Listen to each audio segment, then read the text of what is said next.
লজ্জা নয়, বাঁচতে হলে জানতে হবে। দর্শক, এই মুহূর্তে আমাদের আজকের এই ভিডিওটা আমাদের পুরুষদের জন্য, বিশেষ করে যাদের বয়স 30+ তাদের জন্য এই ভিডিওটা খুবই গুরুত্বপূর্ণ। আর আমি খুবই সাবলীলভাবে আপনাদেরকে বিষয়টা বোঝানোর চেষ্টা করব।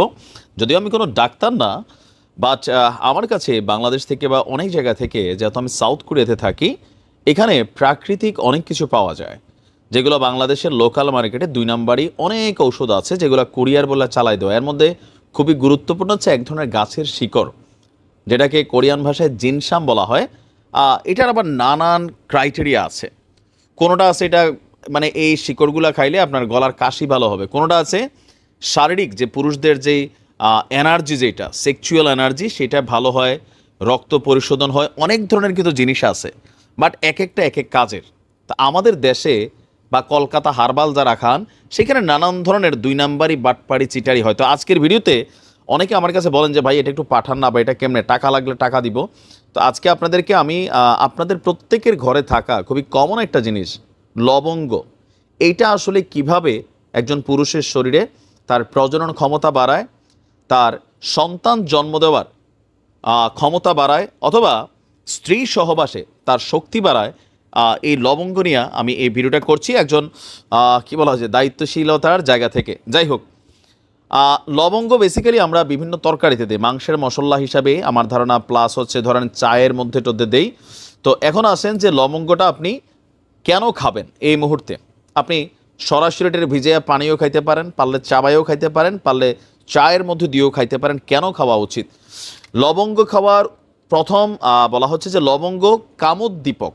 শব্দটা কামোদ্দীপক মানে সেক্সুয়াল এনার্জি এটার মধ্যে ক্রিয়েট হয় এটা যখন আপনি খাবেন। আবার এর যেটা সুবাস, এটাও সুন্দর। তো বলা হয় থেকে যৌন শক্তি বৃদ্ধিতে লবঙ্গ বেশ কার্যকর।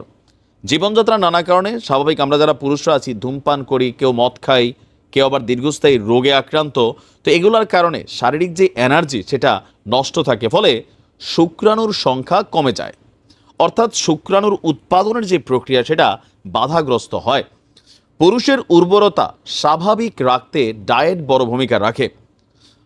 মানে গবেষণা বলছে লবঙ্গের মধ্যে শক্তিশালী অ্যান্টিঅক্সিডেন্ট কার্যকলাপ আছে, যা ফ্রি র্যাডিক্যালের বিরুদ্ধে গিয়ে প্রজনন অঙ্গের ক্ষতি থেকে রক্ষা করে, যা শুক্রাণুর সংখ্যা বাড়ায় এবং শুক্রাণুর গুণমান ও গতিশীলতা বৃদ্ধি করে। মানে কি বলা হয় যে সাধু ভাষায় বললাম আর কি, যেটা বোঝার মোটামুটি বুঝছেনই। আচ্ছা, আমরা যদি দেখি নাম্বার 2, লবঙ্গের মধ্যে আরও আছে গুরুত্বপূর্ণ উপাদান ফ্ল্যাভোনয়েড, অ্যালকালয়েড এবং স্যাপোনিন। বেসিক্যালি আপনার এই 3টা জিনিস যৌন ইচ্ছা বা কাজের স্পিড বাড়াতে সাহায্য করে। যৌন ক্ষমতা এবং টেস্টোস্টেরনের মাত্রা বৃদ্ধির পাশাপাশি অকাল বীর্যপাত রোধে বহু শতাব্দী ধরে লবঙ্গ ব্যবহার হয়ে আসছে। লবঙ্গ স্নায়ুতন্ত্রকে উত্তেজিত করে, যৌন উত্তেজনা বৃদ্ধির পাশাপাশি সঙ্গমের ইচ্ছাকে বাড়াতে কার্যকর ভূমিকা রাখে। এগুলো অনেকে জানি না, আমাদের হাতের কাছেই এগুলো সব থাকে। প্রচণ্ড স্ট্রেস এর পাশাপাশি উৎকণ্ঠা কমাতে এক টুকরো লবঙ্গ মুখে ফেলে চষে খেয়ে ফেলুন। এমনকি লবঙ্গের চা পানেও মেজাজ ফুরফুরে হয়ে উঠবে। সো বুঝতেই পারছেন যে লবঙ্গর নানান দিক কিন্তু আছে উপকারী। এছাড়া দাঁতের ব্যথা, মাড়ির ক্ষয়, এগুলোতেও লবঙ্গ কার্যকরী ভূমিকা রাখে। লবঙ্গের অ্যান্টি ইনফ্ল্যামেটরি উপাদান শরীরে কিছু বিক্রিয়া করে নিমেষে দাঁতের যন্ত্রণাও কিন্তু কমিয়ে দেয়। ছোটোবেলা আমরা দেখতাম যেটা অনেকেই ব্যবহার করত। তো আবার বলা হচ্ছে মাথা ব্যথা এবং মাথার যন্ত্রণা কমাতেও লবঙ্গ কাজ করে, পেট ফাঁপা, পেটের অসুখ, মানে অনেক কিছুতেই। তো আমরা যতটুকু বুঝতে পারছি যে লবঙ্গ এমন একটা প্রাকৃতিক মহা ওষুধ, যা এক ওষুধে সব কিছুর কাজ করে, আর যেটা সবার হাতের কাছে ঘরের নাগালে আছে। ওষুধ দোকানে গিয়া গোপনে কলকাতা হারবাল আসেনি দাও, এগুলা বলার দরকার নাই। 2 নাম্বারে ওষুধ খাইয়া শরীরের যে এনার্জি যতটুকু সেটা নষ্ট করবেন। অনেকে আছেন যুবক ভাইরা যারা এখন তো আসলে ফ্রি সেক্সের একটা যোগ হয়ে গেছে, বিয়ের আগে এগুলো চলে। তো সেখান থেকে অনেকে আপনার এই ধরনের বিভিন্ন কেমিক্যাল অথবা ড্রাগস নিচ্ছেন, অথবা বিভিন্ন ট্যাবলেট খাচ্ছেন। আবার বিয়ের পরেও যেহেতু বিষয়টা নিয়ে সহজে কেউ আলোচনা করে না, তো দোকানে গেলে দোকানদাররা এটারই একটা ফায়দালু টাকা আছে, চিপাত করে নিয়ে যাও, হ্যাঁ, এরকম কিন্তু বলে। আছে না, আমি দেখছি পরিচিত বন্ধুবান্ধবদের মধ্যে অনেকের ওষুধ ব্যবসা আছে, অনেকে আসেন আর এখানে কোন কোম্পানিরটা খাইলেন, কই থেকে খাইলেন। আবার টেলিভিশনও দেখবেন নানান ধরনের চটকদার বিজ্ঞাপন দিয়া মানুষ কিন্তু বলে যে ঘরে আপনার অর্ডারটা পার্সেলটা দেওয়া যাবে, খারাপ পড়লে কারে ধরবেন। আবার রাস্তাঘাটে দেখবেন বাংলাদেশে রেল স্টেশনে, বাস স্টেশনে এক ধরনের চিঠি ছুঁড়ে মারে, রিক্সা দিয়ে যাচ্ছেন 4-5টা চিঠি মারছে। তো দেখেন যে গোপন রোগের ঔষধ, গোপন অসুখের একদম বিভিন্ন চটকদার লেখা থাকে। আপনি একবার ভাবেন তো, এই যে প্রতিদিন এত এত চিঠি বিলি করতেছে, এই চিঠির পয়সাটা তাদের কিভাবে ওঠে? আপনার মতন একজনরে পাইলে 20-50 হাজার, 1 লাখ 2 লাখ খোয়াই ফেলবে। আর এই সকল জিনিসে হয় কি, তাৎক্ষণিক হয়তো প্রতিক্রিয়া হতে পারে। ডাক্তারি বিদ্যা বলছে যে আপনার আনঅথরাইজড যে কোনো মেডিসিন, আনঅথরাইজড যেটা ডাক্তার আপনাকে প্রেসক্রাইব করছে না, ওষুধ দোকানদার প্রেসক্রাইব করছে, এরকম কবিরাজরা প্রেসক্রাইব করছে, সেগুলো না খাওয়া বেটার। এতে হিতে বিপরীত হতে পারে। অনেকে পুরুষও আজীবনের জন্য বন্ধা হয়ে যায়, মানে তার সন্তান উৎপাদন আর হয় না। এমনি হয়তো আপনি স্ত্রীর সাথে সহবাসে সক্ষম হবেন, কিন্তু সেইখানে আপনার স্থায়িত্ব, মেয়াদ, দীর্ঘতা এটা থাকবে না। আবার অনেকে আছে এগুলো নিয়ে খোলামেলা কথা বলতে লজ্জা পায়, সি কিন্তু এই রোগে ভাই বিশ্বাস করেন অনেক পুরুষ ভোগে। বাংলাদেশের প্রেক্ষাপটে একজন পুরুষ কি খায়? আমরা যারা বিদেশে আছি দেখবেন আমাদের চেহারাটা একটু পুনপুন্না থাকে, শরীরে একটু এনার্জি থাকে, ভালো ভালো খাই, টাকা পয়সার সমস্যা নাই, স্ট্রেস ফ্রি লাইফ লিড করি। সো আমাদের একটা ফিল থাকে। কিন্তু বাংলাদেশে বসবাসকারী একটা মানে পুরুষ যিনি মাসে 50,000 টাকা ইনকাম করেন, এই লোকটা আসলে কি খায়? যে লোকটা 50,000 টাকা ইনকাম করে, সে 10,000 টাকা তার বাসা ভাড়া দিতে হয় ন্যূনতম। এরপর আছে গ্যাস বিল, কারেন্ট বিল, খাবার বিল, বাচ্চার পড়ালেখার বিল, তার দুপুরবেলা লাঞ্চ, বিকালের নাস্তা, গাড়ি ভাড়া, সব কিছু দিয়া, ঔষধ, বাড়িতে একটু বাপ মা আছে, দেখেন যে আপনার 40-45 হাজার টাকা নাই, তাই না? এখন এগুলা নর্মাল খাওয়া দাওয়ার মধ্যে কয়টা পরিবারের পুরুষ প্রতিদিন তার জন্য 4-5 আইটেমের ফল থাকে, যা আজকে একটু অ্যাপল খাইলাম, একটু কমলা খাইলাম, একটু আঙ্গুর খাইলাম, অথবা সাথে আর একটা 2-1টা ফল ফ্রুটস খাইলাম, অথবা প্রতিদিন ফ্রেশ একদম গরুর দুধ খাইলাম 1 কাপ বা 1 গ্লাস। মানে এই খাবারটা কয়জন খেতে পারেন বাংলাদেশে চাকরি করে 50,000 টাকা? এটা সম্ভব না।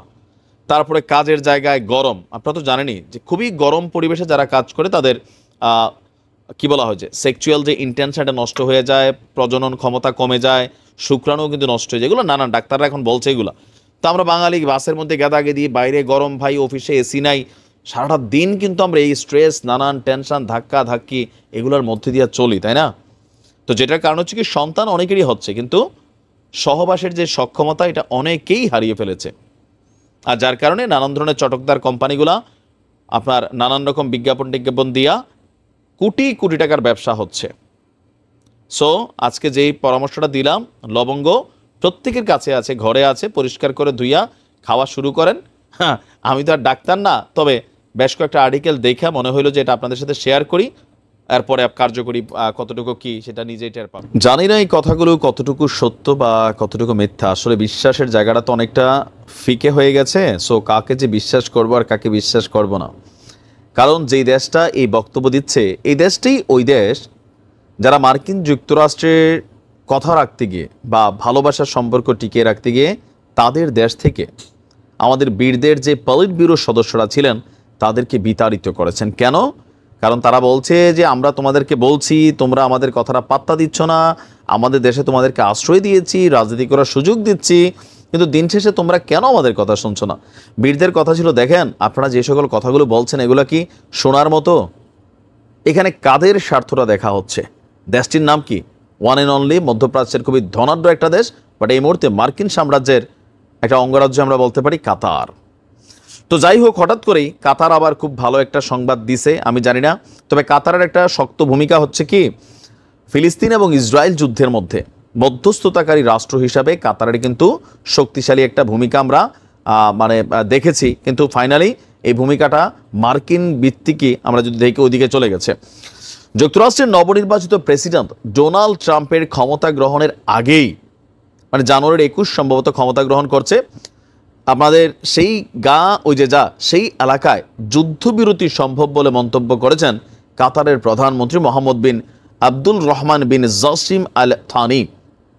কাতারের প্রধানমন্ত্রী এমন ঘোষণা দেওয়ায় যুদ্ধবিরতি নিয়ে নতুন আশার জন্ম দিয়েছে, কারণ গত মাসে দেশটি এই যুদ্ধবিরতির মধ্যস্থতাকারী ভূমিকা থেকে সরে এসেছিল বীরদেরকে বের করে দেওয়ার পর। আজ শনিবার গতকালকে রাজনীতি বিষয়ক সংলাপ দোহা ফোরামে কাতারের প্রধানমন্ত্রী এই ঘোষণা দিয়েছেন। তিনি বলছেন যে যুক্তরাষ্ট্রের নির্বাচনের পর আমাদের মনে হচ্ছে সেই কাঙ্ক্ষিত মুহূর্তের সম্ভাবনা ফিরে আসছে, বাট হাউ? আমি তো এটা দেখি না। আচ্ছা, তিনি কি বলছেন? কাতার গত নভেম্বর মাসে যুদ্ধবিরতির মধ্যস্থতা থেকে নিজেদের সরিয়ে নিয়েছিল। তখন বলছিল যে বীর এবং ইসলি যুদ্ধবন্ধ নিয়ে ইচ্ছা দেখালেও আন্তরিক হলে মধ্যস্থতার কাজে ফিরবে দোহা। তো বলছে যে কিছু দেশ যুদ্ধবিরতির প্রক্রিয়ায় সমস্যা সৃষ্টি করেছিল, এই কারণে কাতার সরে দাঁড়িয়েছিল, কিন্তু ট্রাম্প প্রেসিডেন্ট হিসেবে ক্ষমতা গ্রহণের আগেই যুদ্ধবিরতির আশা দেখা যাচ্ছে, তাই কাতার আবার এটা নিয়ে মধ্যস্থতা করতে চায়। তা আমি কেন দেখছি না যে, দেখেন ট্রাম্পের সর্বশেষ কয়েকটা বক্তব্য যদি আপনি দেখেন, ইসরায়েল প্রধানমন্ত্রীর সাথে তার ঘনিষ্ঠতা, ইভেন তার যেই বক্তব্যটা নিয়ে আমি বলছি যে আমি দেখি না, বীরদের উদ্দেশ্যে একটা বার্তা দিচ্ছে। বার্তাটা কি? যদি আমি ক্ষমতায় যাবার আগে ইসরায়েলের যে জনগণ তোমাদের কাছে আছে তাদেরকে মুক্তি দেওয়া না হয়, তাহলে তোমরা জাহান্নাম দেখবা। আচ্ছা, এই কথা বলার পরে ডোনাল্ড ট্রাম্প এখানে ভালো কোনো কিছু করবে, এটার কি ন্যূনতম বা ক্ষীণ আশা আসলেই করা যায়? আপনি তার এর আগের 4 বছরের শাসনামল দেখেন, ইরানের বিরুদ্ধে তার অবস্থান দেখেন, ইসরায়েলের পক্ষে তার অবস্থান দেখেন, তৎকালীন সময় বীরদের বিপরীতে তার অবস্থান দেখেন, এহেন কোনো কর্মকাণ্ড নাই। তো এখন হঠাৎ করে কোন সাধু বার্তা তার মধ্যে আসছে? আমি লাস্ট কয়েকদিনের তার যে স্টেটমেন্ট, বিভিন্ন ধরনের বক্তব্য, কোথাও কিন্তু এই ধরনের একটা পজিটিভ ভূমিকা পাচ্ছি না। এখন কাতার ভালো জানে যে আসলে কাতারকে মার্কিন যুক্তরাষ্ট্র কি বার্তা দিয়েছে, অথবা এই যুদ্ধ বন্ধের ভূমিকায় কি রকম মানে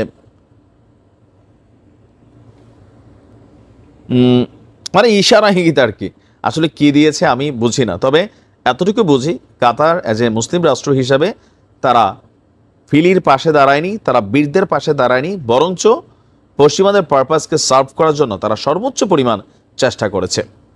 দেখা যাক। তারপরে বিশ্বাস করতে চাই নিশ্চয়ই কাতারের প্রধানমন্ত্রী তিনি ফাও কথা বলবেন না, এটা মনে বুঝাইতে চাই। আমি অলওয়েজ বি পজিটিভ।